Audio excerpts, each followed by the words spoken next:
মানুষ সত্যিকার অর্থে আসলে কি চায় সেটা সে নিজেও জানে না। তবে যেটা চায় সেটা নির্ধারিত একটা চাহিদা অবধি সীমাবদ্ধ থাকে। পূরণ হয়ে গেলে মন হাঁসফাঁস করে নতুন চাহিদা পূরণের প্রয়োজন। শখের নতুন ফোনটাতেও একটা সময় গিয়ে আসক্তি কমে যায়।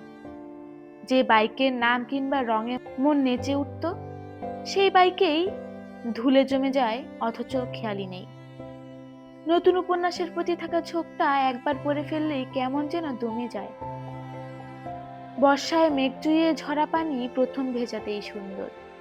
টানা কদিনের বৃষ্টিতে একঘেয়েমিতা আসে। না পাওয়া অবধি ভেতরে জমে থাকে কৌতূহল, থাকে স্বপ্ন, থাকে যত্ন, সঙ্গে থাকে একবার পেয়ে গেলে বোধ হয় সবচেয়ে সুখী হব এমন বাসনা। অথচ সেই কাঙ্ক্ষিত জিনিস একবার অধিকারে চলে আসলে মানুষ ধীরে ধীরে আসক্তি হারায়, হারায় যত্ন। মানুষ ভাবে যে অভাববোধ তাকে আজ পোড়াচ্ছে, তা একবার পূরণ হয়ে গেলে সে সুখী হবে। কিন্তু বাস্তবতা তার উল্টো চিত্র ফুটিয়ে তোলে।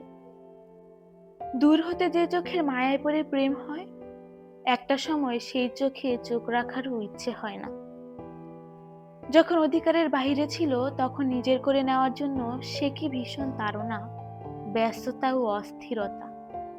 একবার অধিকারে পেয়ে বসলে আর কি, পেয়েই তো গেছি। এই প্রজন্মের কাছে ভালোবাসা কি শুধুই আসক্তি?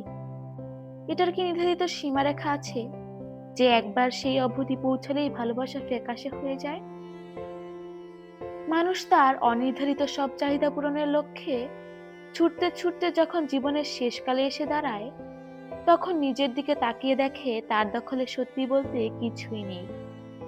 সারা জীবন পার্থিব সম্পদের পেছনে ছুটতে গিয়ে দিন শেষে খালি হাত নিয়ে ফিরতে হচ্ছে অন্ধকার ঠিকানায়, যেটা তার জন্য একমাত্র পূর্ব নির্ধারিত সত্য।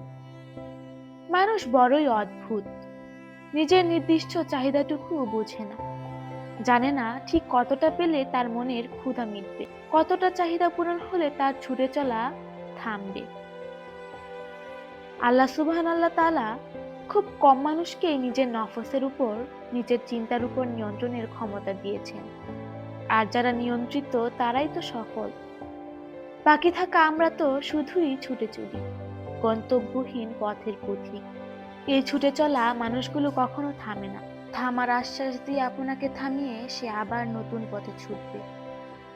এভাবে তার শরীর হতে রূহ না বিচ্ছিন্ন হওয়া অবধি তার হৃদস্পন্দনের তীব্র গতিবেগ থামবে না।